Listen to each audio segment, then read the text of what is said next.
Hi everyone, welcome to Majesty's Records. Today I'm going to talk about a very controversial subject in gospel music circles, and that is genres. Is it right for us to do some genres of music in Christian music circles or not? Is reggae or hip hop or those genres that bring a lot of controversy? So I'm going to talk about that in this video today. So consider watching up to the very end.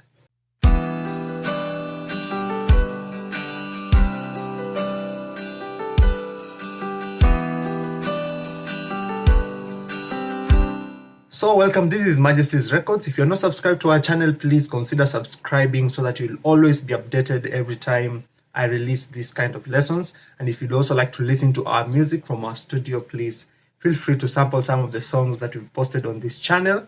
And I'll also put my contacts in my slides. If you'd like to get in touch with us on WhatsApp, you can even give us a call or a text message. If you are interested in recording music in a Christian studio, we are available for that. So today I'm going to talk about a very controversial topic, and that is my take on music genres. I'm a music producer, and as I've said, our studio is based in Ruiru Town. We record gospel music, and you can be very sure that as a studio we interact with the clients who want to do different styles of music, a wide variety of styles of music. And in many churches, you'll find many people having an issue about doing some styles of music, like hip hop and rap. And some Christians may even not consider it as the right thing to do, to sing certain styles of music, depending on their attitude. So I'm going to give a very balanced approach and give you supporting evidence on why I consider this to be a more balanced approach towards music genres in the Christian cycles. Okay, so I'll put the link to my slides as usual. If you want to use these slides to teach your group of musicians or your worship team or a worship conference of some sort, I'll put a link to a Google Drive link where you can download the slides and use it for your own teaching and presentations. So there are many genres of music, so many, and I'll not get too technical. So if you are a very technical person, I may say some things which may not be correct technically, but I'm just trying to communicate in a way that will resonate with a layman, okay, a common person out there in the street. So you've heard about genres like reggae, hip hop, R&B, soul, reggaeton, zouk, Seben, or what some people call Lingala music, ballad beats, country, pop, rock, jazz, all those styles or genres of music that are out there that are expressions of different musicians. Now, some people will be comfortable using some of these styles in Christian music, while some people may not be comfortable using certain styles of certain genres of music in Christian music. And that's what I would like us to discuss about today and really find out where the common ground is, if there be any. So there's an endless debate on whether certain styles of music should be used in Christian cycles or not. I don't know, maybe you may have experienced resentment or opposition one time when you tried to sing a particular song in a particular style in your congregation, or you recorded a certain song in a studio and the reception was not as you had expected in the Christian cycles. And there are specific styles of music that face these kind of resistance, I can call it. And I don't know whether we'll fully ever come to a point of agreement as Christians on what style is right and what style is not right. I've had endless debates with friends about this topic, but I'm going just to give you guidelines. And I know I'm talking to many young people. I'm talking to beginning gospel ministers. You're just at the initial stage of your ministry and your music recording career, for example, and you need to get these things straight.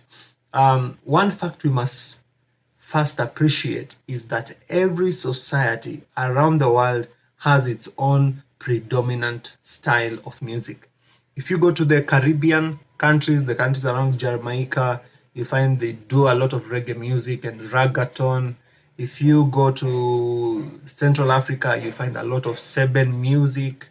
If you go to South Africa, you'll find Kwaito music.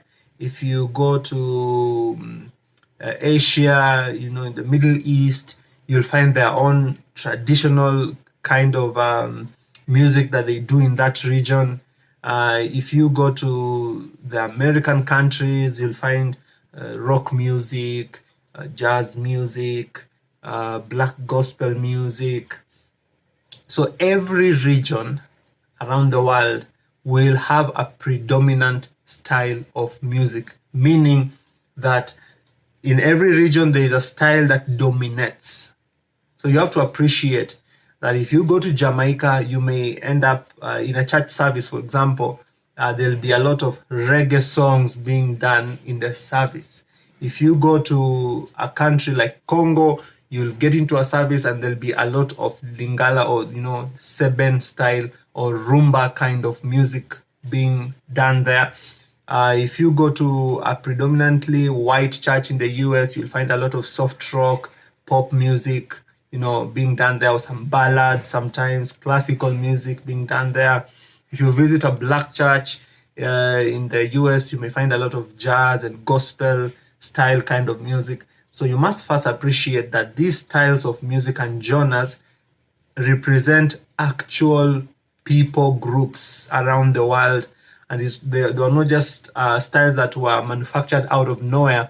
They are actually a representation of different cultures around the world. Okay, so I'm going to just highlight two common styles of music that many people are familiar with, that sometimes may actually be controversial. I'll begin with the reggae style of music. I'll not go into deep analysis because of time. This is just like a 30-minute video, but I'm going to highlight to you two styles. I'll talk a little bit about reggae music, and then I'll also talk about hip-hop music. You can do more research online. All the information I'm giving you here can be found online. You can Google more articles about this if you want to really get into the detail of everything. Now, a brief history about reggae music. Reggae is a music genre that originated in Jamaica in the late 60s. The term also denotes the modern popular music of Jamaica and its diaspora. Reggae is deeply linked to Rastafari, an Afrocentric religion which developed in Jamaica in the 1930s, aiming at promoting Pan-Africanism. Soon after the Rastafarian movement appeared, the international popularity of reggae music became associated with and increased the visibility of Rastafarianism, spreading the Rastafari gospel throughout the world. Now, I've done my own little research and I realized that, the reggae style just started as a normal style of music, and it was a fusion of several other styles of music that were around the Caribbean and the American area that gave birth to this new rhythm called the reggae beat. But the Rastafarians somehow took it and used it as a vessel. Music is a powerful way to communicate. So the Rastafarians took this and used this style of music and really popularized it to spread their message of Pan-Africanism and also the Rastafarian religion, culture and values of the Rastafarian religion. Now, those are some of the things that may make some people become a little bit uncomfortable with this style of music. But the reason is because it was dominated so much by the Rastafarian religion. Okay, that's why some Christians may have a problem with this genre of music because of that kind of foundation. But the truth is, the beginning of this this music, it began in a musical context, but not really a religious context. Okay, so the other style of music is hip hop. A brief history about hip hop, and the articles that I found this information on are on Wikipedia. Just go and search Wikipedia about the history of reggae or hip hop or any genre of music you want to find. You'll find all this information there. Hip hop music, also known as rap music, is a genre of popular music developed in the United States by inner city African Americans and Latino Americans in the Bronx borough of New York City in the 1970s. It consists of a stylized rhythmic music that commonly accompanies rapping, a rhythmic and rhyming speech that is chanted. It developed as part of hip-hop culture, a subculture defined by 5 key stylistic elements: miking or rapping, DJing or scratching with turntables, breakdancing, graffiti writing, and customized cars. That's another genre of music that usually also brings a lot of debate in Christian circles: hip-hop music. Okay, and you can do your research about this. All these styles of music are just revolving around the culture of the society in which the people were living in. Most of them just mainly about the culture and the style of music that was going on in the society. One style of music fusing with another style of music and giving birth to different genres of music with time. But now I want to get to the heart of the matter, just to help you make decisions about the mix-up about these genres of music. And I'm talking as a worship pastor, and I'm also talking as a music producer on both levels. Now, my main takeaway about this subject is every genre of music carries a specific culture behind it. Every genre of music carries a specific culture behind it. Now, for example, reggae music was taken up so much by the Rastafarians, and many people actually think that it was the music of the Rastafarians because it was popularized so much by them, and it's infused so much with the Rastafarian religion. Okay, and there is the culture of putting on dreadlocks. There is the culture of smoking weed sometimes. The culture of rugged dressing, jungle wear, and that's the kind of culture around reggae music. Okay, and Pan-Africanism, fighting for my rights, that is the culture around reggae music. Now let's talk about hip-hop music. Hip-hop music, as we have read in this article, as I said, is available on Wikipedia. It has 5 stylistic elements. Number 1, there is rapping, there is scratching or DJing, there is breakdancing, graffiti writing, and customized cars. Pimping cars and writing graffitis on the wall. That culture where Black Americans, who are trying to liberate themselves from racism and being oppressed by the whites around them. That racial tension gave birth to these kind of cultures and music. Hip-hop in itself is just more than the music. It's actually a culture in itself. If you find people who are deep into hip-hop music, you'll find there's a way they dress, there's a way they talk. Their lifestyle takes a specific path. For those who get so deep into hip-hop music or deep into reggae music, somebody will finally want to put on some dreadlocks so that they really get deep into the culture. So what I want you to really take away is that every genre of music will drive a certain culture behind it. So don't just look at it as the music or the beat only, but also realize that there is a culture that is driven behind it. Now, rock music, most of the deep rock secular music also had a very deep satanic culture behind it, where people began tattooing themselves with skeletons and, scary videos, especially deep metal music, where the lyrics sometimes are glorifying satanic themes. So different genres of music ended up glorifying certain cultures. That's why most people who sing rock music have a lot of tattoos, for example. You'll find Christian musicians who sing in church, and the story about tattoos also is another subject on its own. But the main point I want you to get is that there is a culture that genre of music drives, depending on how that genre began and the culture around the place and the issues that drove that style of music to begin. Okay, you get it? So what I want you to understand is that the genres of music that bring much controversy are those that are heavily influenced by the secular scene. Now, there are some genres of music that are heavily influenced by the secular world than the gospel world. For example, a genre like hip hop. If you are a hip hop musician, you call yourself a gospel hip hop musician. I'm sure that you may at one point or the other be influenced by secular hip hop musicians, because there are not so many gospel hip hop musicians as there are secular. It is a genre of music that has somehow, because of the culture around it, it has been dominated so much by secular music. So many gospel musicians may end up sometimes being drawn away into secular hip hop. Maybe they want to learn some ideas, get some lines or learn the beat, and they find there's so little influence or inspiration or mentorship in the gospel area for that genre of music. That's where it becomes very, very tricky, because the foundation and the source and the beginnings of that genre of music was so much bent on that secular side. You see that?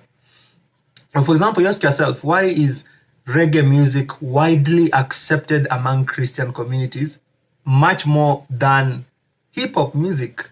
Actually, many of our worship songs in Africa, they take on a reggae beat and everybody's comfortable with them.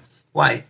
Because the reggae style of music was driving a message of freedom, and the Rastafarian religion is a cult of the Christian religion, I can call it, because they have they actually have a Bible, but it's somehow edited.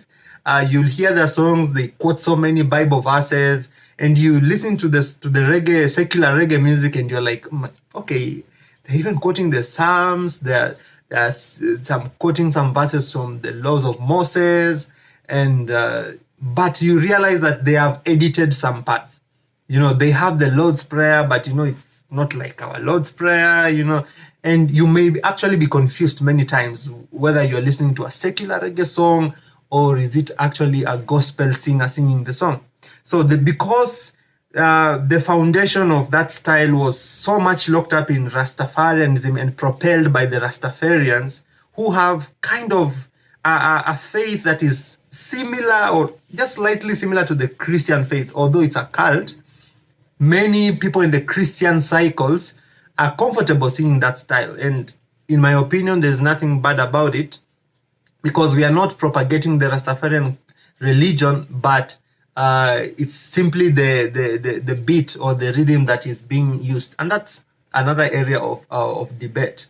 So the culture that our music carries it's a very heavy point to consider. So if you are singing gospel music in a genre that is heavily influenced by secular music, especially the hip hop genre of music, you really have to be very careful on that direction.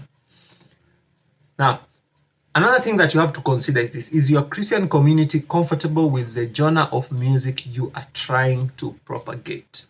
I find many young people complaining. I went to church and I told the pastor I have a song I wanted to present. When he realized that it was a hip hop song, he didn't give me the opportunity. He told me, that song is not, that style of music is of the world. It's not a Christian style.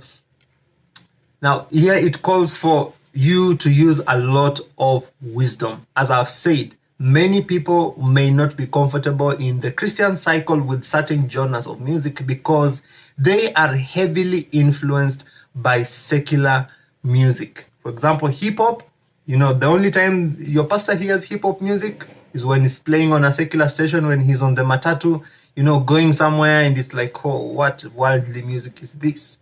So it's not a genre of music that is so much around the Christian cycles. And the culture around that style of music also is not driven by Christian values. What we read, I want to read for you, the pillars of hip hop culture, customized cars, it's all about the graffiti, bling, that kind of show off culture, the kind of bragging culture.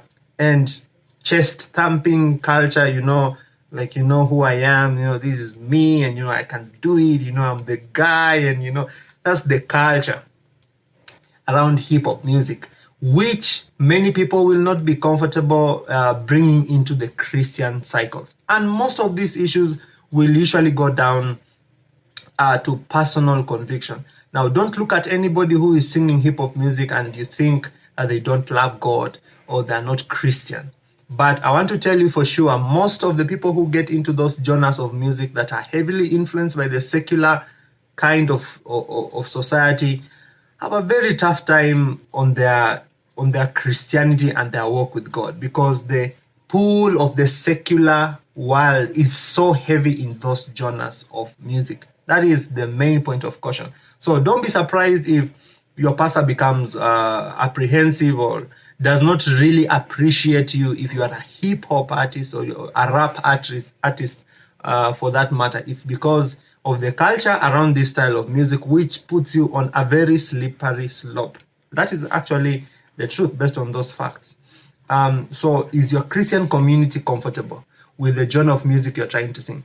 Now, as I've said, many people embrace the reggae style, especially for worship music, because it's just a good style. It's cool, it's relaxed, it allows you to meditate on the words of the song, and you may actually sing it in one church, but you may go to another church. And if you start that reggae beat, everybody will be like, okay, here are the Rastafarians. Okay, we don't want that. Switch off that music. Give me some classical, quiet ballad melody, and don't take me on that Rastafarian route. So you need to be very sensitive with the audience you are dealing with. Be very sensitive with the audience you are dealing with. Now, many people, when they're ministering to youth or when they go to the slums, they usually prefer using the hip hop style of beats, because, like a hip hop beat, it was so much in the gang culture and the rebel movement of the blacks, against white supremacy. So if you go to many ghetto areas, you'll find hip hop music is very popular, because that's the mindset, of that is around that place, because that genre of music propels a certain mindset and a certain feeling among a community that is feeling oppressed, a community that is feeling, weighed down or discriminated against by the economic system of the country. And so they may really resonate with that style of music. But I usually tell people, don't use a genre to try to evangelize. The main message should be driven by the gospel, the message of the gospel. You will lose it, because if you try to use a genre to minister, because I'm going to do a crusade in the ghetto, so I'm going to bring a hip hop artist, you will miss out on the message of the gospel, and you'll end up just promoting a genre of music. And when those young people get out of there, they'll continue listening to their secular hip hop, okay, in one way or the other, because you are trying to promote a genre and you're not focusing more on promoting the gospel, and not the genre. I'm going to get to this point. That's actually my next point. Are you more captivated by the culture of the genre than by the message of the gospel? There are Christian music ministers who, they'll tell you, I'm a reggae recording artist, or I'm a hip hop, or I'm a rap recording artist. I'm talking about the most controversial styles, because the other styles of music, like the ballads, the soft rocks, and the R&B and soul kind of beats, they don't have so much controversy in the church, because the culture around them is quite mild. There's no radical culture, for example, around classical music. Okay, but some of these styles, like hip hop and rap and reggae, so I'm not discriminating against those of you who are in those styles of music, but I'm trying to open up your eyes to the facts.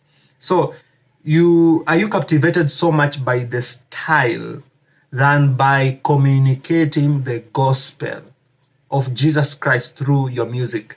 Because you find young people who are so much into the style and into the culture of the style of music that they are doing, that the emphasis is no longer on me preaching the gospel, but me being known as the hip hop artist. I'm the hip hop guy, I'm the cool guy doing hip hop gospel music. So it's all about hip hop. And it even overshadows the essence of I'm trying to minister to you. So I'll go there, I'll do my rap, I'll do my thing. And because the culture around that genre of music is really so much about the person and you being known as the guy, as the cool guy, we may end up missing on the message of the gospel. So it's usually very tricky. And I've seen very few people who are able to fit into those genres of music. There are very few people who are able to do them with integrity and still be able to, communicate the gospel with integrity without losing the main message, the saving message of the gospel. So if you're a hip hop artist, you're a rap artist, please ask yourself, am I keeping the main theme? Am I focused on being the minister and spreading the gospel, or am I just doing a hip hop thing?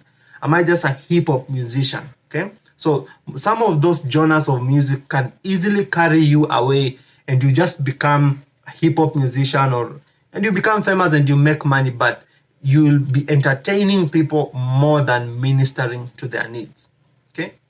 So there is nothing satanic in that sense about a hip hop beat. Now, as a producer, making a hip hop beat is simply me arranging the kick and the snare and the hi-hats in a certain way. And when I press the play button, you'll hear a hip hop rhythm.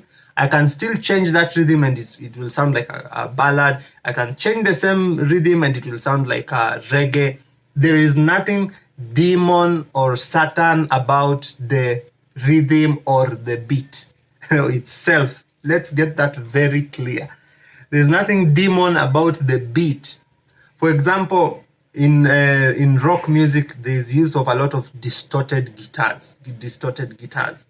And in very heavy metal music, there's a lot of distortion, and the message is so hidden that, they speak very satanic lines, but you cannot be able to hear them because of the distorted guitars. Now, that's how somebody can use instruments for an evil purpose. But there is nothing satanic about wires and guitars and, an effect machine. I want you to get that. And that's something that's so hard for many Christians to understand. So the issue is not about the way the beat goes, okay?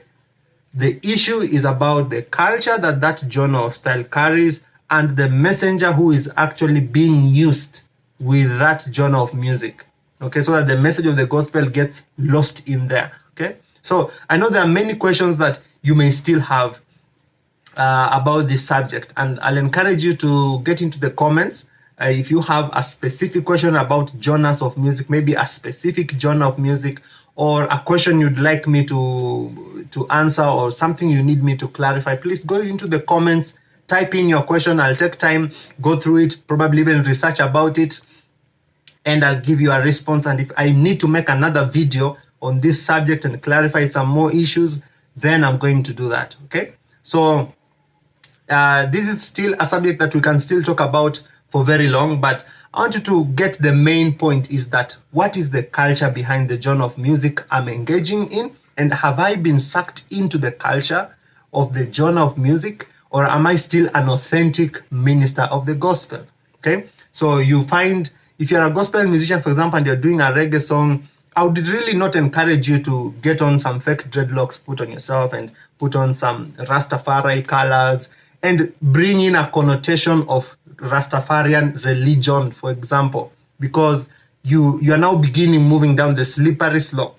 You're now missing the mark, and the focus will no longer be on the gospel, but now the focus gets into glorifying the style of music and glorifying the culture around the music.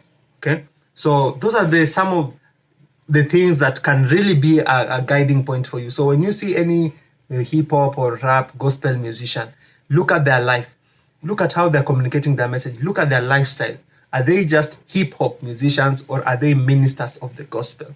Now, these are things which are subject to personal evaluation and personal judgment. We cannot put a blanket statement on them, because remember, number one, as Christians in the new covenant, we are no longer bound by do's and don'ts. This is, that's what the Bible says. This is right, right, don't eat this, don't touch this, don't do that. No, that's not how we do it in the new covenant. So we have to be guided by principles, and especially the fruit of the Spirit. Whatever I'm engaging in, what fruit is it bearing? Is it effective or not? So thank you for watching this. Share this with a friend. Go on Facebook, please just hit the share button, share it on Facebook. If you have a group of worship team members, share this with them. And then remember, please type your questions. If you have things you want me to clarify, this is a very wide topic. I'm just doing this to evoke you to talk, okay? Put your questions and I'll respond to them, okay, as much as I can as the Lord enables me. So thank you for hanging out with me. If you want to record your music with us, as I said, we have a music studio in Rural Town. I'll put my contacts on the slides, my WhatsApp number. You can call or text. Majesty's Records, Rural Town. We have a recording studio, and we invite you to make your music with us. And God bless you, and see you in the next video.